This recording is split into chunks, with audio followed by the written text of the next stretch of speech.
Praise the lord. దేవుని నామానికి మహిమ కలుగును గాక. ఈ ఉదయకాలంలో శుభములు తెలియజేస్తూ దేవుని వాక్యం చదువుకుందాం. కీర్తనలు 107వ అధ్యాయం 16వ వచనం. ఎలయనగా ఆయన ఇత్తడి తలుపులను పలుగగొట్టి ఉన్నాడు, ఇనుప గడియలను విరగగొట్టి ఉన్నాడు. ఇక్కడ దేవుని ప్రజలకు ఉన్నటువంటి అడ్డులు, ఆటంకాలు, సమస్యలన్నీ కూడా దేవుడు తన అద్భుతమైనటువంటి శక్తివంతమైన కార్యాలు ఇక్కడ చేస్తున్నట్టుగా మనకు కనపడుతుంది. కాబట్టి నీకున్నటువంటి అడ్డులు ఏవైతే ద్వారాలు తెరవబడకుండా మూసి ఉన్నావో అవన్నీ దేవుడు నీవు ఆయన మీద ఆధారపడి ఆయననే నా సర్వస్వమని ఆయన వైపు చూసినట్లయితే ఈ ఉదయకాలంలో నీకున్న అడ్డులు తొలగించబోతున్నాడు. మన దేవుడు ఎంత గొప్పవాడండి.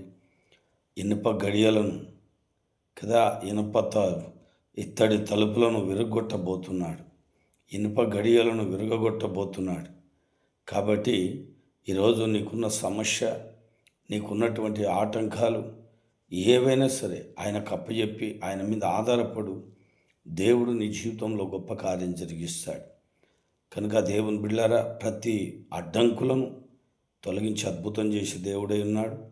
కనుక ఆయన మనకున్న ప్రతి విధమైనటువంటి ఆటంకాలను తీసివేసి అద్భుతం చేయబోతున్నాడు. ఈ ఉదయకాలంలో ఆయన మీద విశ్వసించు, ఆయన మీద ఆధారపడు.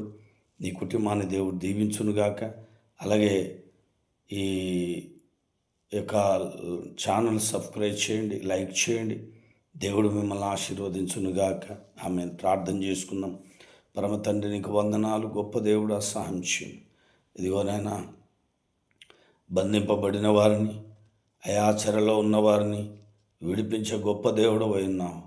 ఆ వ్యాధి చేత, బాధల చేత, సమస్యల చేత తండ్రి ప్రభువా, బలమైన కార్యాలు వారి పట్ల జరిగించి ఆ బలహీనతల నుంచి విడిపించే దేవుడు విన్నావు.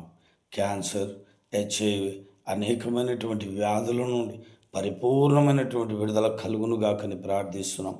అయ్యా, వారికి ఉన్న ఆటంకాలు తొలగించి అద్భుతం చేయమని, నెమ్మది సమాధానం దయచేయమని యేసు నామములో అడుగుచున్నాం తండ్రి. Amen, amen. Praise the lord.